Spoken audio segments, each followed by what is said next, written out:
सोचिए, हजारों मील दूर समंदर में जंगी जहाजों का टकराव और इधर हमारे बटुए पर बढ़ता हुआ बोझ। इन दोनों का भला आपस में क्या कनेक्शन हो सकता है? आज हम इसी डोमिनो इफेक्ट को समझने जा रहे हैं कि कैसे पश्चिम एशिया में छिड़ा एक युद्ध सीधे तौर पर भारत में महंगाई की आग भड़का रहा था।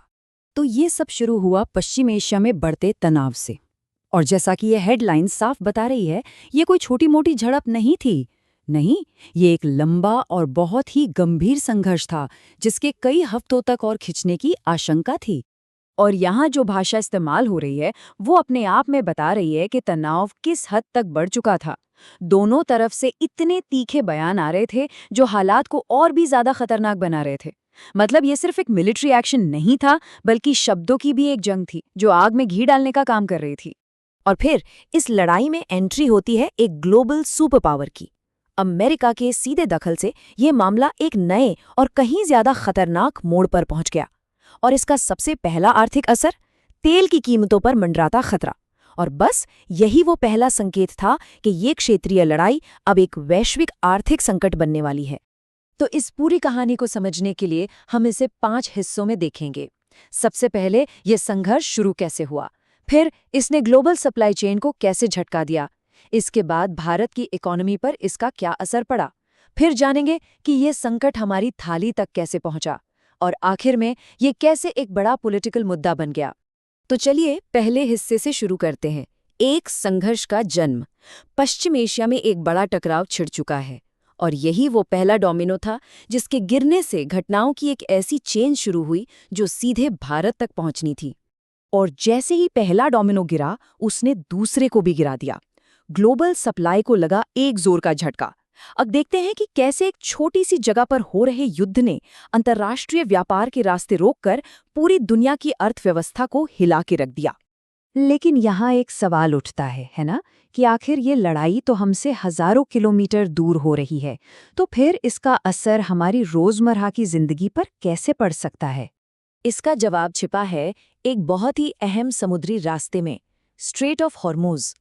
देखिए, ये दुनिया के सबसे जरूरी शिपिंग रूट्स में से एक है। भारत समेत दुनिया के बड़े बड़े देश अपने तेल और गैस के लिए इसी पतले से रास्ते पर निर्भर हैं। और अब ये रास्ता एक वॉर जोन बन चुका था। हालात कितने गंभीर थे, इसका अंदाजा आप इसी से लगा सकते हैं। सिर्फ समंदरी नहीं, हवाई रास्ते भी बंद हो रहे थे। एक तरफ इंडियन नेवी को अपने तेल के टैंकरों को बचाने के लिए वॉरशिप्स भेजने पड़ रहे थे, तो दूसरी तरफ इंडिगो जैसी एयरलाइंस को अपनी उड़ानें रद्द करनी पड़ रही थीं। मतलब सप्लाई लाइंस पर जबरदस्त प्रेशर था।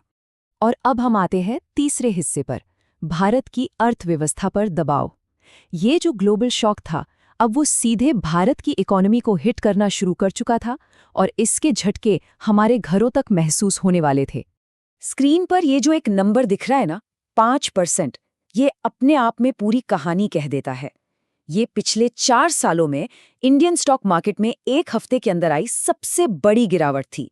इन्वेस्टर्स में घबराहट का माहौल था और बाजार इस ग्लोबल अनिश्चितता पर सीधा रिएक्ट कर रहा था। लेकिन सवाल ये है कि भारत पर इसका इतना गहरा असर पड़ा ही क्यों? जवाब है हमारी अर्थव्यवस्था की एक खास कमजोरी, जो हमें इस तरह के ग्लोबल झटकों के लिए बहुत वल्नरेबल बना देती है।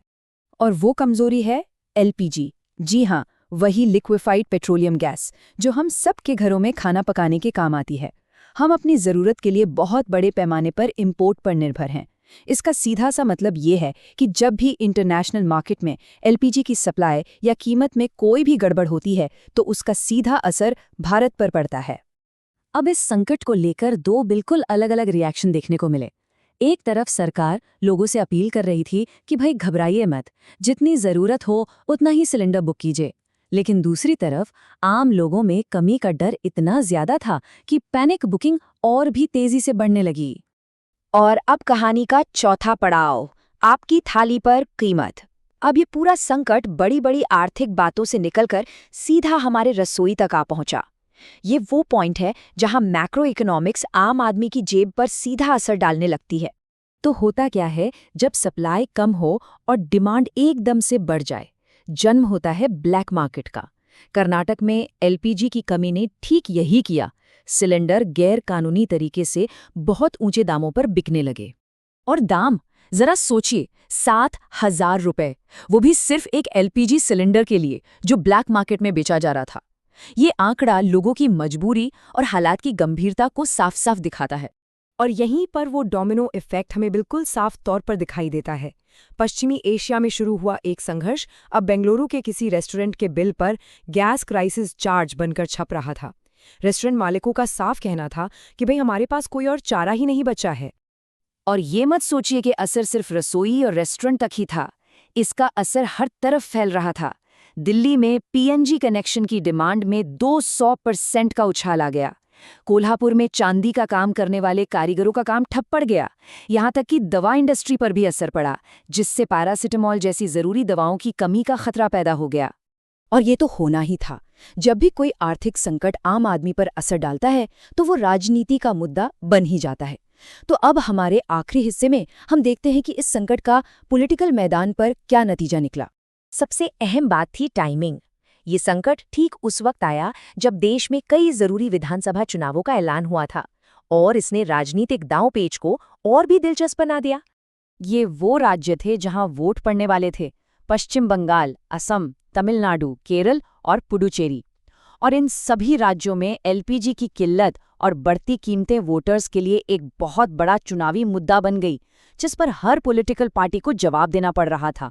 और राजनीति में होता भी यही है। सरकार ने अपनी आलोचना का जवाब देने के लिए इतिहास का पन्ना पलट दिया।